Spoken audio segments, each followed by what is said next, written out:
Hey, thanks for joining us. This is Ski Talk with Tim and Tony. I'm Tony, that's Tim over there. And we have a special guest with us today. We have Logan Slater. We're going to talk about snowboarding today. And first of all, how you doing today, Logan? I'm doing good. I'm also your son. Well, I was going to say that, but since Logan's my son, my question is,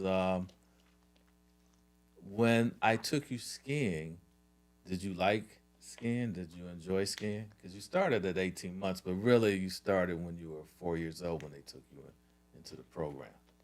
Yeah, I think like when it came to skiing for me, it's from what I remember. I remember at that age, my hands were really cold all the time. But it was also like very. It seemed like at that age, it seemed like it was like the family thing to do. It was like very fun. I remember going to ski school all the time, and my allergies, and like going to ski school all the time, but always wanting to like ski with you guys, and being sad. I remember there was one time where I was on the chairlift with the ski school. We're in Mammoth or something, and I saw you guys like the whole family skiing by, and I was screaming your name and you couldn't hear me, and I was just like, man, I'm with these 5-year-old clowns right now, and yeah, but it was a good time. You were 5 years old too, right? Yeah, I was of five. course, 'cause Yeah, but I wanted to be the first ski school you went to was in Sun Valley, Idaho. Idaho. In Sun Valley, Idaho. It was me, you, and my father. We went to Sun Valley, Idaho. Put you in ski school, and they would give you a report card, and it was a really really good program. And they would tell me you didn't want to stop skiing, Oh, so I okay. kept putting you in. So you did it 5 days straight. It is fun. I remember just early on learning the pizza, learning all those basics.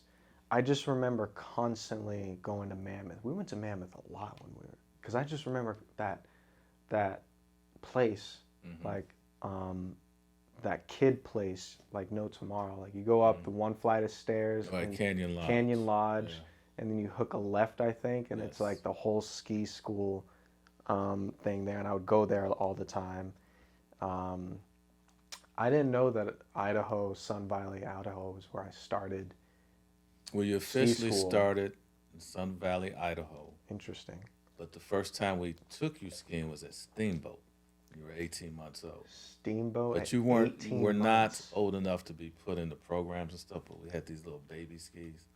And we just took you out and let you slide on them, and you had a great time. Oh So yeah, 18 months. yeah. It's early. And then when your sister was old enough, you know, we took her, put her to Mammoth. No, I think her first time in ski school was at Winter Park in Colorado. Okay. But she wanted to. She wanted the audience. She wanted us to stay there and watch her ski and stuff like that. But the instructor's like, you guys got to go. So yes, she liked it, and we put her. Every day for 5 days we put her in there. But you were good enough to ski with me. By the time we put her in ski school, She was having a fit, she huh? was having a fit. Yeah, she did not like that. Sierra, man, she's hilarious. Like she does not want me to snowboard next to her. She just thinks I'm gonna trample over her all the time. I love it. It's a good time. When did you transition to snowboarding? For me, it was. I started thinking it was cool back when I was like 12 years old, and then I remember I started flirting with it in at 13 years old, and then there was just a time where I decided to give up skiing, and we had this one Mammoth trip, and instead of skiing, I was gonna snowboard. Put me in a school again, and then so I think like 13, 14 was when I started really committing to just learning it again and starting over. And was was the reason you did it was because it was the cool thing to do? It was the other cool kids thing to were do. doing it? The other kids were doing it. It was the cool thing to do back then, which is funny because now I'm seeing skiers and they're looking good. They're like cool now. They got. I mean, they've always been cool. Like not to bash on y'all, but like I don't know. Like there's a rhythm to these like skiers. I don't know what it is. Like there's a rhythm with them now, and um, but yeah, like I think back then I was also influenced because Aaron picked up, our cousin picked up snowboarding, and yeah, it was that like thing to do. I was really into like doing tricks, getting air. There was something about skis that, because I was 13 and I think I started to get like good. I started to learn how to carve really well, but there was something about like being like having like two loose legs, and like anytime I would fall, man, it was like yard sale, skis all over the place. Where I just was like kind of attracted to the snowboard, like being tethered to one bolt, one thing, which I know a lot of people don't like. I kind of like it. Falling is a bit more like comfortable. It's kind of normal to just like fall real quick, or like the sitting is normal. Like you could sit just normally and look at the sky and the horizon. Skis, you got to like be on your side and everything, and there was some mechanic about snowboarding that I very much enjoyed. I actually snowboarded with my kids when they switched over. And then it got to the point where I couldn't keep up with them on a snowboard. So I went back. Went back. Yeah, I'm fast now. I mean, not to like toot my own horn, but I got speed. I need to wear a helmet. Yes, he does. The dreadlock hat that I wear, the Rasta hat, it's starting to fall off, and so I have to tie the two long ones. I have to tie two of those like cloth dreadlocks together so it like doesn't fall off. I think it's also just really old now. So when do you think? Because I remember, we put you in class at Mammoth, right? And then I remember we went to Bryan Head, and I think wasn't that the first trip away? You just started snowboarding, and you were just falling all over the place. Yeah, that was a rough trip. That and that time where we were at Lake Tahoe, we went to Heavenly. Yes. Those are rough trips. I remember Dad was saying, "Look, you need to keep up with me." I was like, "Dang, I'm getting that." Well, and keeping up with him is a challenge. It is. He's got the speed.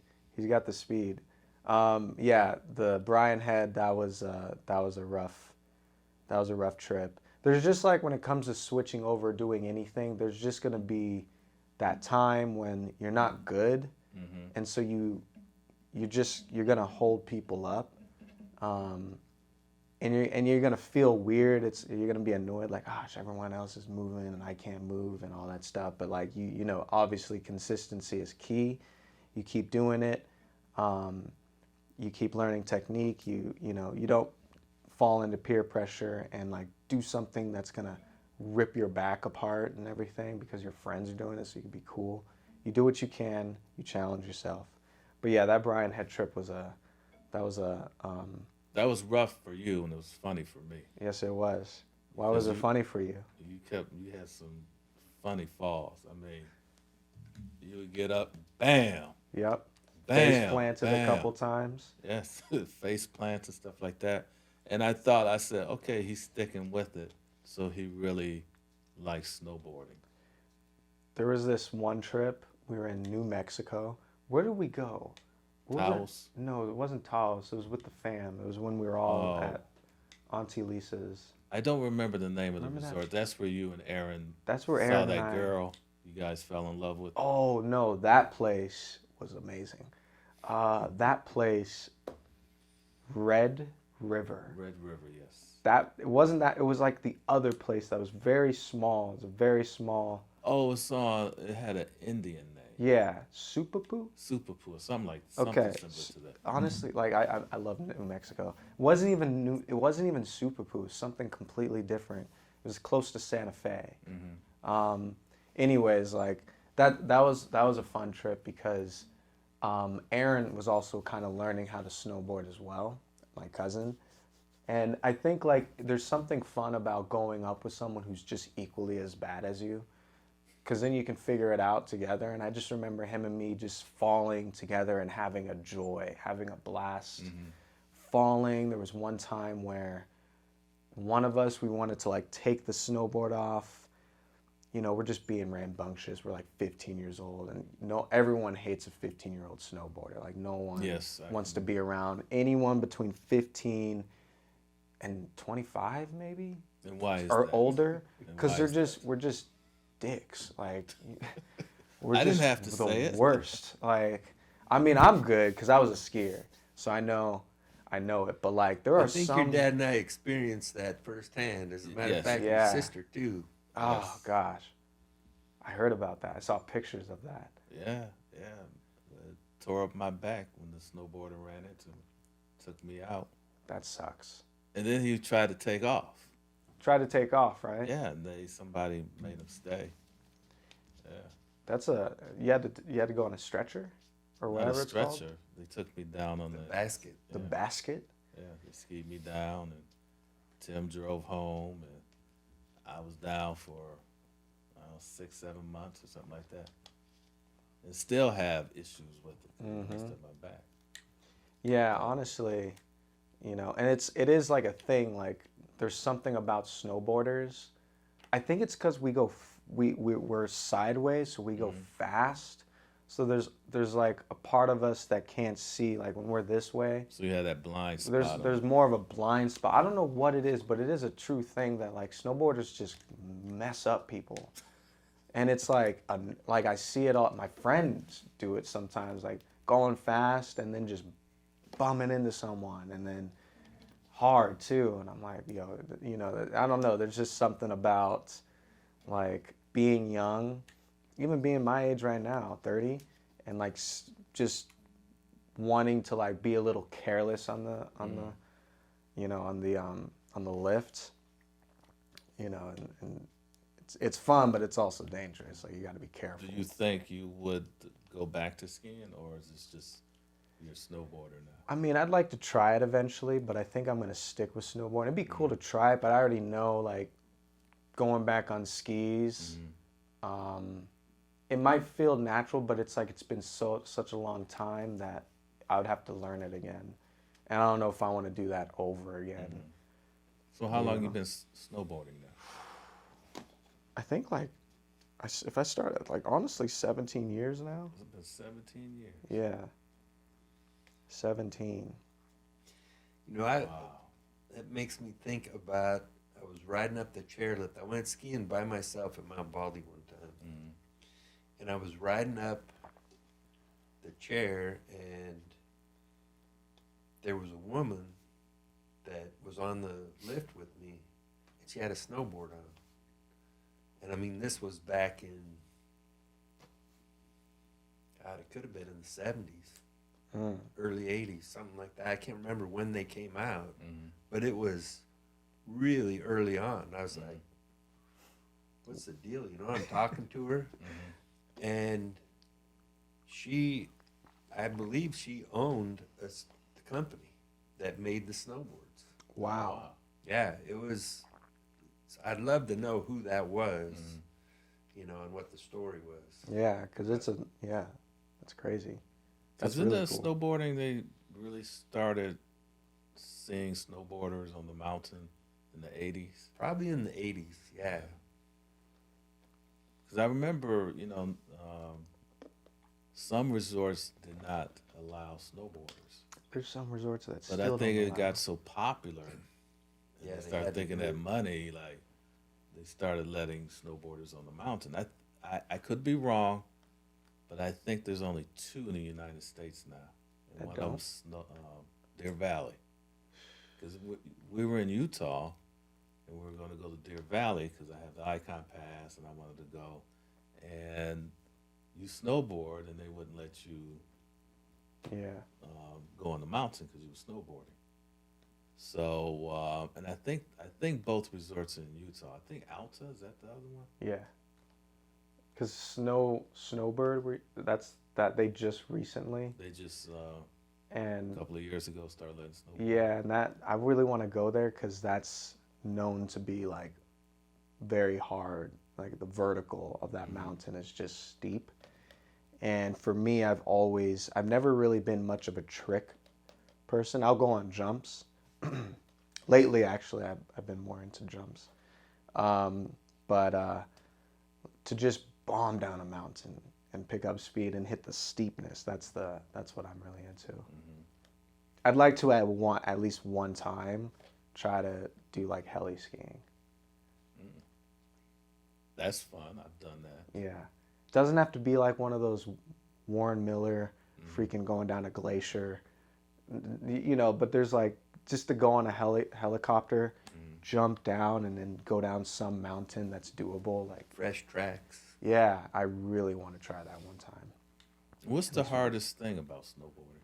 Oh, it's the moguls. The moguls. But those are also really important, in my opinion, if you're trying to like get your carving down, where you're able to be in control of your speed is to hit moguls. It's dangerous though, because like snowboarders, because you're tethered to a board, moguls require you to turn into those bumps. And skiers, you see them like they're loose with the legs. They got the whole legs just shifting and shafting away. But like on snowboards, we got to move our hips so much that it is a workout like no other. But it also like helps like go fast but be in control, so you're not lobbing people, hitting people, because you don't know how to turn right and everything. So like when we went to Big Sky, that was a big thing. Aaron and I, again, going and then just falling again, we're much more experienced, but like learning that. So it makes it easier to go like through like trees, like off-terrain stuff, where you really got to make sure that you're dodging stuff. Like, it makes it that much more possible. What kind of board do you use? I use the Arbor Element, which is, I had that for a long time. You got that for me when it was like I was in college. I was 21. Damn, it's been that long. Huh? 9 years. Yeah, that was a Christmas gift. Yeah. That's Ski Dazzle, I think, or Sports Chalet. That was Sport Chalet back Sport when they Chalet. had Sport Chalet. Yeah. Jeez. Yeah, I got this Arbor Element. It was when they started. You see it now in boards where they have this like edge in the board. It's kind of for, I mean, I don't know the science behind it, but at the time the salesman was saying it's like for like speed, and that board was specifically like for me to like try to work on getting going faster. Yeah. What does it mean? I hear you guys talking about like when you rent. They ask, are you goofy or? Yeah, goofy or regular. Yeah, goofy is your right leg forward. Regular is left leg forward. And that's another thing, is when it comes to starting out, you gotta like know like, are you goofy or are you regular? So you're just gonna have to rent a board one day. Spend nowadays like $500 to just like figure out like, oh, I'm How do you figure it out? What? Do I remember something about they go behind you and you have your feet next to each other and push you and whatever foot you put out first?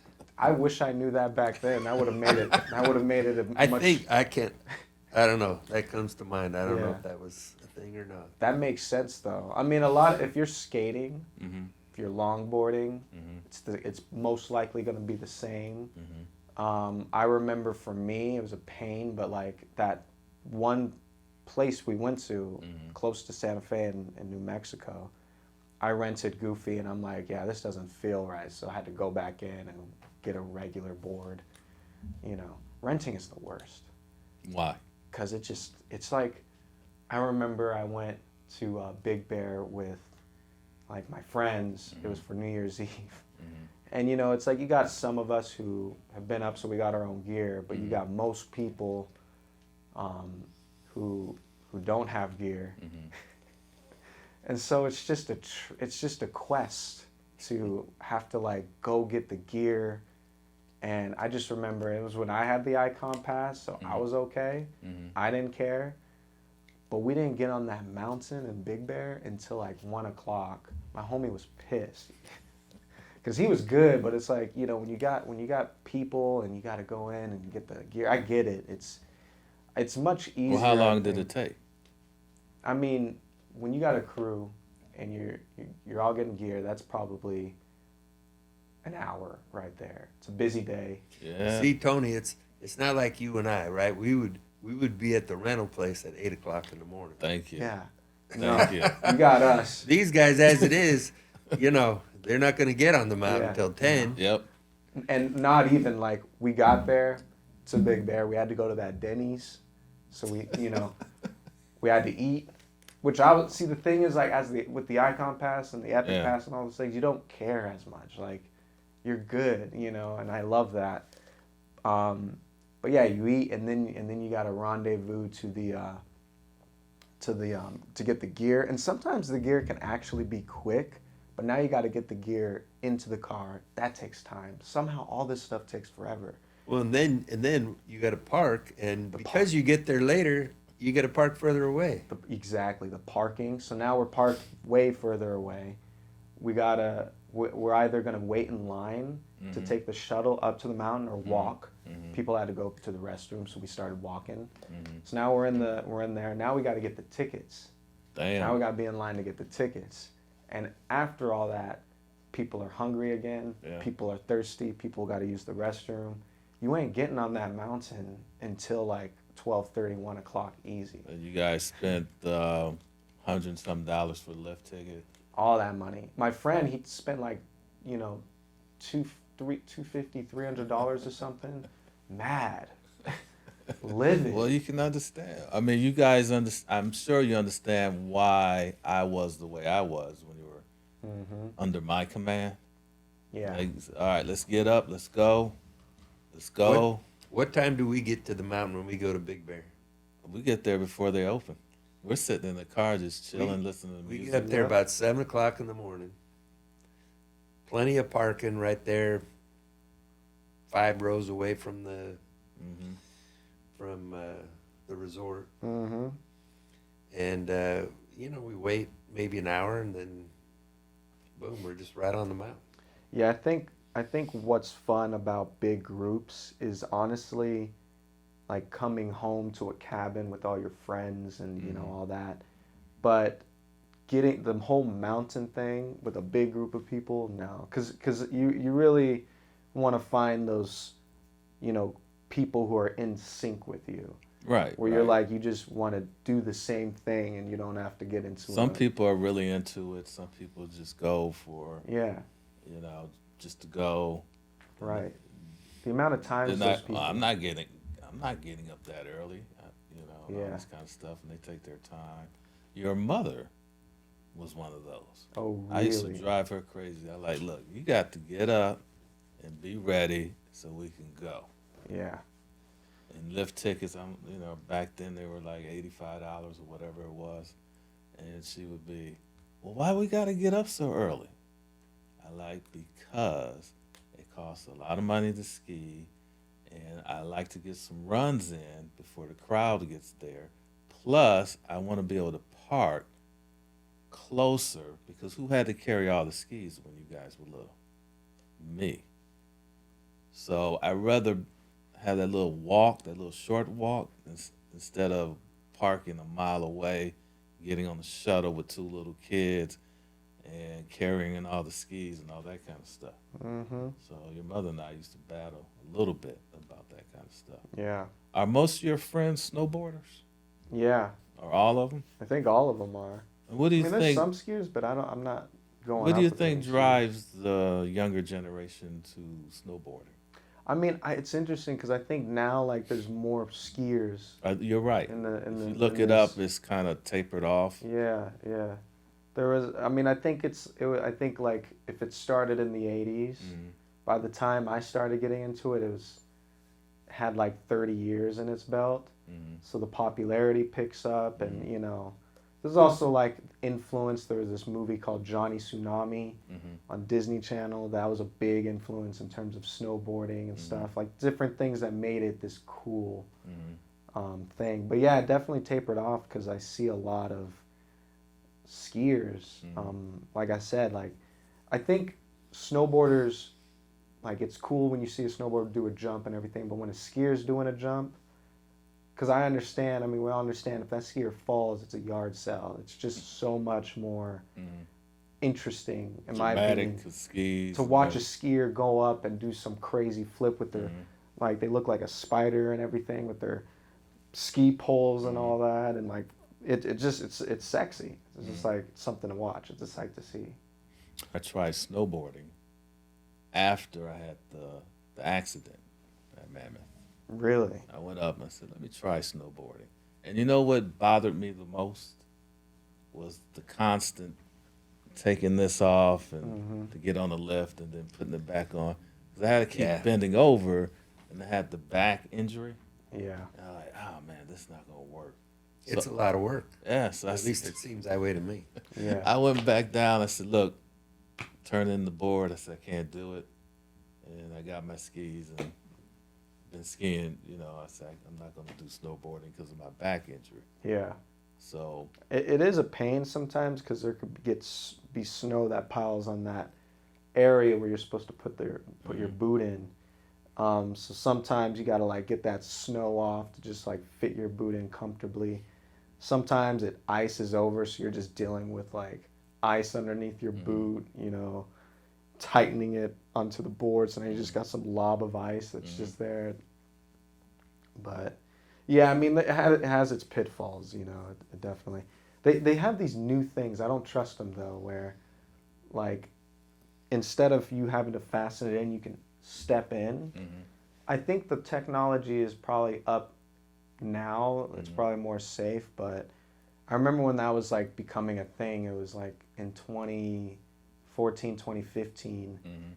and there were like people talking about as they're snowboarding, their thing would pop off. Their Mhm. fastener would just pop off, and then you go flying. Is it what has been your worst fall on the board? There was a couple. There was one like 2 years ago when I started getting back into jumps, Mhm. um, and I fell pretty hard.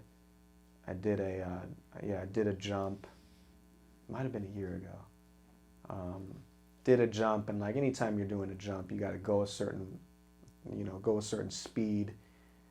You're in the air, so you got to learn how to work your body and orient yourself while you're like in free fall for a millisecond Mhm. and like land. So Logan, you've been snowboarding for 17 years. We've had a lot of trips, and I've seen you take some pretty dramatic falls, and you're still snowboarding. So that told me, man, he really likes it. You have any last thoughts about snowboarding you want to share? Yeah, I'd say it takes time. It's expensive. Um, I think like slow down and then just enjoy the mountain. Part of snowboarding and skiing, part of going up to the mountain is just enjoying it. Um, a lot of different variables can get stressful, like if you have a group or, lines and all that stuff. But to just be up there and see the, the, the view and not like be too hasty where you're getting yourself hurt or you're hurting other people. Um, but to just like enjoy the vibe of like being out in the mountains is a big thing. And also I'm the best, so yeah. Let me ask you this. Since you snowboard, I've always read about and I've talked to other skiers and stuff. There's this hostility between skiers and snowboarders. Does your group, since you're all your friends snowboard, do you have that hostility against the skiers? No. But like I think like again going back to like relax on the mountain, don't be so hasty. Hmm. There are like the hostility comes from like So you know what I'm talking I know about with exactly this. what you're talking about. Like yeah, it comes from people trying to just like constantly go super fast down the mountain and break their PR records and stuff and try to like do crazy stuff without regarding that there might be someone on that mountain, a skier that's like 8 years old, still like making large turns, you know, and still orienting themselves on the mountain. So like, you know, like don't have that like it's about me on the mountain kind of thing, you know, especially when you're on a mountain, you're not unlike, and it's busy, it's a packed day. It's not about you, you know. And so, yeah, to answer your question, like, yeah, that hostility, I think I've, I've been around people who have that, and I think it just comes from people just trying to, like, go crazy and go off. And I never told you this. I have a friend from my United days, and I invited him to go skiing with us. And he goes, "Well, does everybody ski? Because he skis." I go, "Yeah, except my son. He's a snowboarder. Can't go. He will not go with the group if there's a snowboarder." So he geez, has it's his a little, hostilities against snowboarders for some reason. But anyway, I want to thank you for being a guest on my our pleasure. podcast today. That's it. So again, it's Ski Talk with Tim and Tony, and this is Logan, our special guest. See ya. Peace on the mountain. See you on the mountain.